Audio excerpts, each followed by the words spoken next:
আমরা এখন প্রশ্নমালার অঙ্কগুলো জাস্ট বলে যাব কিভাবে করতে হয়, তোমরা বাসায় নিজে নিজে করে নেবে। খুব সহজ অঙ্কগুলো, তোমরা জেনে গেছো যে কীভাবে অঙ্কগুলো করতে হয়। এখন তোমরা প্র্যাকটিস করবে শুধু। যেমন শূন্যস্থান পূরণ করতে হবে। এখানে বলা হয়েছে 1 ডজন কলার দাম 30 টাকা হলে 3 ডজন কলার দাম কত। তার মানে এখানে আমাদের 1 ডজন আর 3 ডজনের দাম বের করতে বলছে। 1 ডজনের বলেই দেওয়া আছে, 3 ডজন করতে, তার মানে 3 দিয়ে 30কে গুণন করলে আমরা পেয়ে যাব যে দামটা কত হবে। 3 30 90, তার মানে এখানে হবে 90 টাকা। 90 টাকা। তো এইভাবে 10টি ডিমের দাম 40 টাকা হলে একটি ডিমের দাম কত। তার মানে আমাদের 40কে 10 দিয়ে ভাগ করলে আমরা পেয়ে যাব। 6টি পেন্সিলের দাম 24 টাকা হলে একটি পেন্সিলের দাম কত। তার মানে 24কে 6 দিয়ে ভাগ করলে আমরা রেজাল্ট পেয়ে যাব, সেটা এখানে বসায় দেবা। 3টি ঝুড়িতে 48টি আম ধরে, একটি ঝুড়িতে কত। তার মানে 48কে 3 দিয়ে ভাগ করলেই আমরা একটি ঝুড়িতে কয়টা আম আছে সেটা বের করে ফেলতে পারবো। একটি ঝুড়ি ধরে 8টি আম, 9টি ঝুড়িতে ধরে কয়টা। তার মানে এখানে যদি একটাতে ধরে 8টা আম, তাহলে 9টাতে কয়টা হবে সেটা বের করতে হলে আমাদের কী করতে হবে, 8 আর 9 গুণন করে দিতে হবে। কারণ 9টা ঝুড়িতে কতগুলো আম আছে সেই আম বের করতে হবে। তো সেই গুণন করলে যে রেজাল্টটা হবে, যে ফলটা পাবো, সেই ফলটা আমরা এখানে লিখে দেব। যেমন বলা হয়েছে 2 নম্বরে 20 জন লোক একটি কাজ 15 দিনে করতে পারে, 15 জন লোক ওই কাজ কত দিনে করতে পারবে। তার মানে 20 জনে করতে পারে 15 দিনে, তাহলে একজন লোকে কত দিনে করতে পারবে, একটু সময় লাগবে বেশি। কারণ 20 জনের যে কাজ তাড়াতাড়ি করতে পারবে, একজন সময় বেশি লাগবে। তার মানে 20 গুণন 25 এটা আমাদের বের করতে হবে একজনের জন্য। তারপর 15 জন দিয়ে ভাগ করে দিতে হবে, তাহলে আমরা এটার রেজাল্ট পেয়ে যাব। যেমন 3 নম্বরে বলা আছে 16 জন লোক একটি কাজ 5 দিনে করতে পারে, ওই কাজ 20 জন লোক কত দিনে করতে পারবে। তার মানে আমাদের বের করতে হবে 16 জনে করতে পারে 5 দিনে, তাহলে একজনে কত দিনে করতে পারবে।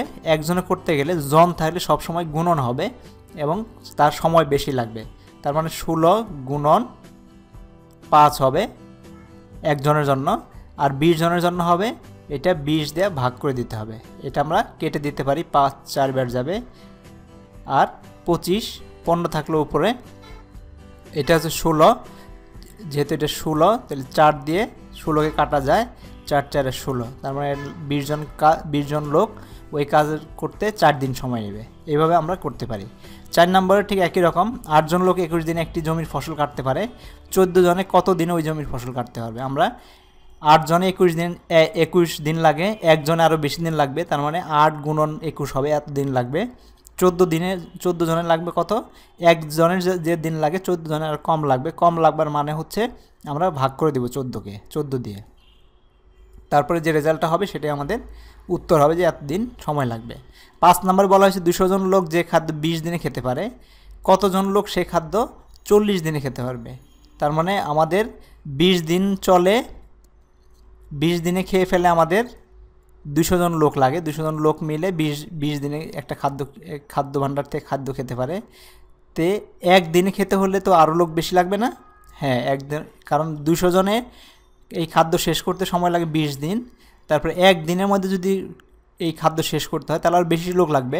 তারপরে 200 গুণন 20, তারপরে 40 দিন, ওই খাদ্য 40 দিনে খেতে হলে কত লাগবে, 40 দিয়ে আমাদের ভাগ করতে হবে। 200 গুণন 20, একজন মানে একদিনে শেষ করতে হলে আমাদের এতগুলো লোক লাগবে, মানে প্রায় 2000 লোক লাগবে। তাহলে 40 দিনে শেষ করতে হলে আমাদের কম লোক লাগবে। তার মানে 40 দিয়ে ভাগ হবে, এটা আমরা কেটে দিলাম।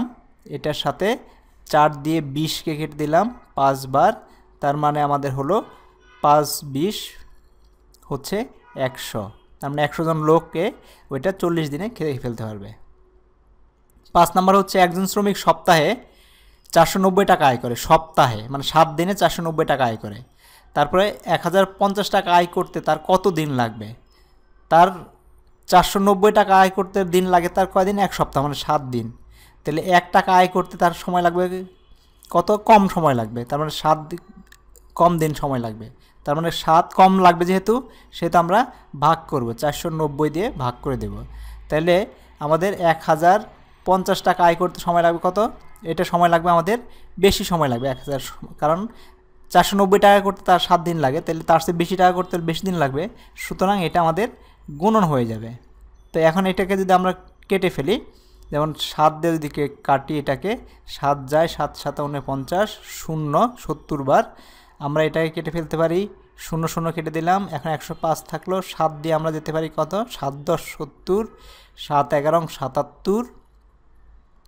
এখানে যদি আমরা ভাগ করি, যেমন 10-এর মধ্যে 7 যাবে একবার, থাকলো আমাদের 3, 35 হলো, 35-এর মধ্যে 7 যাবে, 5 7 35, 15, তার মানে তার সময় লাগবে 15 দিন। এই 1050 টাকা আয় করতে তার সময় লাগবে 15 দিন। এইভাবে আমরা বের করে নিতে পারি। এইখানে আরেকটা দেখতেছি, 45 জন লোকে যে খাদ্য 20 দিন চলে, কতজন লোক ওই খাদ্য 25 দিন চলবে। এটা আমরা আগে যে অঙ্কটা বুঝলাম সেই অঙ্কের মতোই। এই 7 নম্বর অঙ্ক, আর হচ্ছে আমাদের 5 নম্বর অঙ্ক একই ধরনের অঙ্ক, তোমরা নিজেরা চেষ্টা করবে। 8 নম্বর অঙ্কতে বলা হয়েছে একটি ছাত্রাবাসে 16 জন ছাত্রীর 25 দিনের খাদ্য আছে। কয়েকজন নতুন ছাত্রী আসায় 20 দিনে খাদ্য শেষ হয়ে গেল। নতুন ছাত্রীর সংখ্যা কত? আমাদের নতুন ছাত্রীর সংখ্যা বের করতে হবে। তো নতুন ছাত্রীর সংখ্যা আমরা কিভাবে বের করব? আমরা এখানে 25 দিন চলে, 16 জন ছাত্রী, 25 দিনের খাদ্য খেয়ে শেষ করে কয়জন ছাত্রী? 16 জন। তাহলে একদিনে শেষ করবে কতজন ছাত্রছাত্রী লাগবে? ছাত্রী লাগবে, বেশি লাগবে, 25 গুণন 16 হবে। তারপর 20 দিন খাদ্য চলতে হলে কি হবে? সেইখানে আমাদের 25 দিন খাদ্য 25 দিন চলে, খাদ্য খেয়ে শেষ করে আমাদের 16 জন ছাত্রছাত্রী। তাহলে একদিনে শেষ করতে হলে বেশি লাগবে, তো 20 দিনে শেষ করতে হলে একদিনের সাথে কম লাগবে। যে লোক সংখ্যা আছে তার সাথে লোক সংখ্যা কম লাগবে, তার জন্য আমাদের 20 দিয়ে ভাগ করে দেব। তার মানে এটাকে আমরা লিখতে পারি, আমরা এইভাবে লিখতে পারি যে 25 দিনে খাদ্য শেষ করতে হলে ছাত্রীর সংখ্যা থাকে 16 জন। তার মানে একদিনে কত হবে? একদিনে আরও শেষ করতে হলে আরও বেশি সময় সংখ্যক লাগে, তার মানে 25 গুণন 16 হবে। তাহলে 20 দিনে শেষ করতে হলে কী হবে? এটাকে 20 দ্বারা ভাগ হবে। এখন আমরা যদি 5 দিয়ে কাটি, এটাকে 5 বার যাবে, 5 5 25, এটার মধ্যে 5 যাবে কয়বার? 4 বার।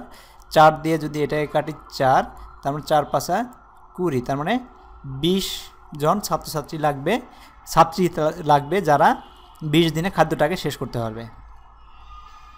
9 নম্বরে দেখি, এক ছাত্রাবাসে 500 জন ছাত্রের 50 দিনের খাবার আছে। 10 দিন পর ওই ছাত্রাবাসে আর 300 জন ছাত্র আসলো, বাকি খাদ্য তাদের আর কত দিন চলবে? এখন এখানে একটু ট্রিক্স করা আছে। একটা ছাত্রাবাসে 500 জন ছাত্রের 50 দিনের খাবার আছে, তাইলে 10 দিন পর ছাত্রাবাসে আরও 30 জন ছাত্র আসলো। কারণ 10 দিন পর আসলো মানে হচ্ছে আমাদের অলরেডি 10 দিন চলে গেছে। এখন আমাদের দিন আছে বাকি কত? 40 দিনের খাদ্য বাকি আছে কত? 40 দিনে, কারণ এরা 10 দিন 500 জনে খেয়ে ফেলছে। তার মানে আমাদের 500 জন ছাত্রের জন্য 50 দিনের খাবার ছিল, 10 দিন পরে 500 জন ছাত্রের জন্য 40 দিনের খাবার থাকে। 50 বিয়োগ 10 দিন যেহেতু চলে গেছে, এই জন্য আমাদের 40 দিনের খাবার আছে। এখন আমাদের বের করতে হবে 300 জন ছাত্র আসলো, বাকি খাদ্য কতদিন চলবে। তার মানে এখন আমরা বলতে পারতেছি যে 500 জন ছাত্রের 10 দিন পরে আরও ছাত্র আসলো 300 জন, তার মানে 300 জন হলো, যোগ করে দিলাম, আমাদের টোটাল ছাত্র হলো 800 জন। এখন আমরা জানি যে 500 জনের জন্য খাবার আছে 40 দিনের জন্য, তাহলে একজনের জন্য কয় দিনের খাবার আছে? 40 গুণন 500, তার মানে বেশি দিনের জন্য। এখন আমাদের নতুন ছাত্র সংখ্যা হলো কত? 800। এখন আমাদের বলতে হবে 800 জন ছাত্রের খাবার আছে কত, এটাকে ভাগ করে দিতে হবে। 40 গুণন 500 বাই 800, তো 0 0 কাটা যাবে, 8 দিয়ে কাটা যাবে 5 বার, তাহলে 5 5 25, এটা ফলাফল হবে এটার 25 দিনের খাবার আছে, তখন 25 দিন চলবে। তার মানে এখন ওই 10 দিন পরে যখন আরও 300 জন ছাত্র আসলো, তখন সেই 40 দিনের খাবার 25 দিনে শেষ হয়ে যাবে। 10 নম্বর দেখি, কোনো পরিবারে 8 জন লোকের 26 দিনের খাদ্য আছে। 5 দিন পর একজন লোক বাইরে চলে গেল, এখন বাড়ির লোকের অবশিষ্ট খাদ্য কতদিন চলবে? এখানে আরেকটা ট্রিক্স দেওয়া আছে।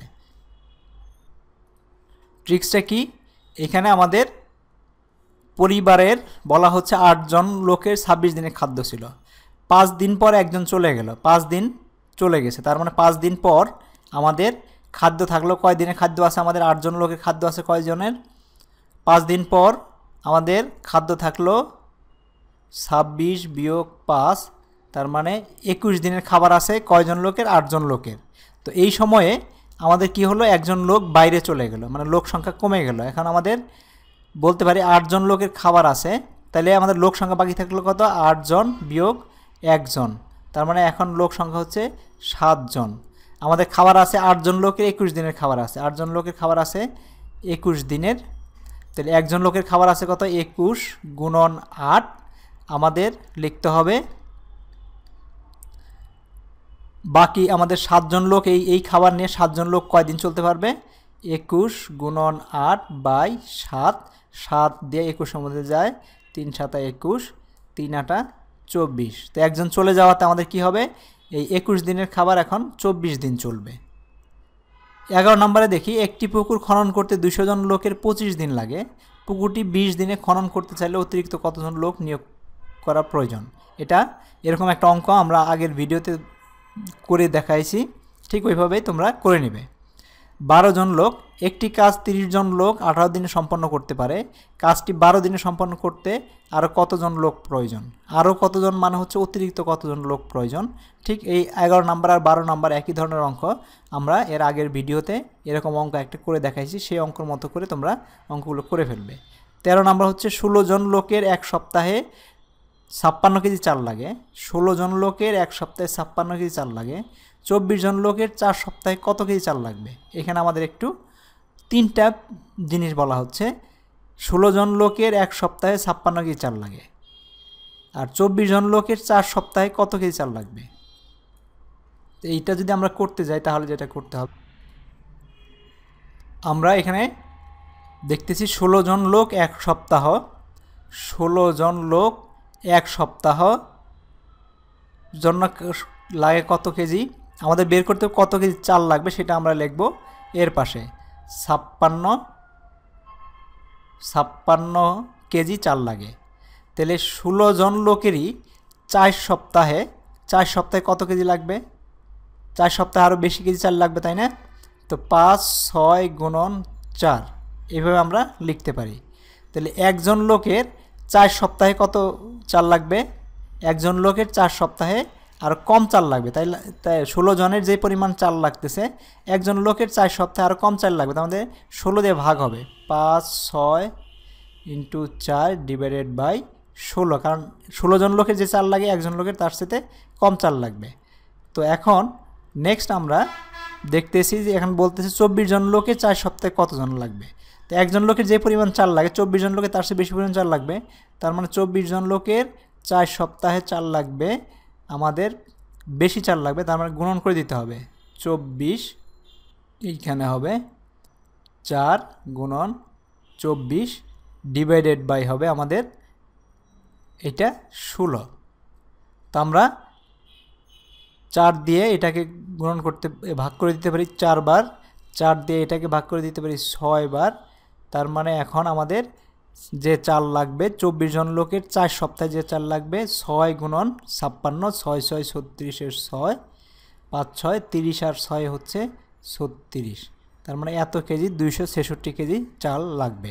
তো এইভাবে তোমরা অঙ্কগুলো করে ফেলতে পারো। আমি এখানে কথায় লেখাগুলো লিখি নাই, বলে গেছি, তোমরা ওইভাবে লিখে নেবে যে 16 জন লোকের 1 সপ্তাহ চাল লাগে এত, 16 জন লোকের 4 সপ্তাহ চাল লাগে কত, এইভাবে কথাগুলো এখানে লিখে নেবে তোমরা। Thank you very much.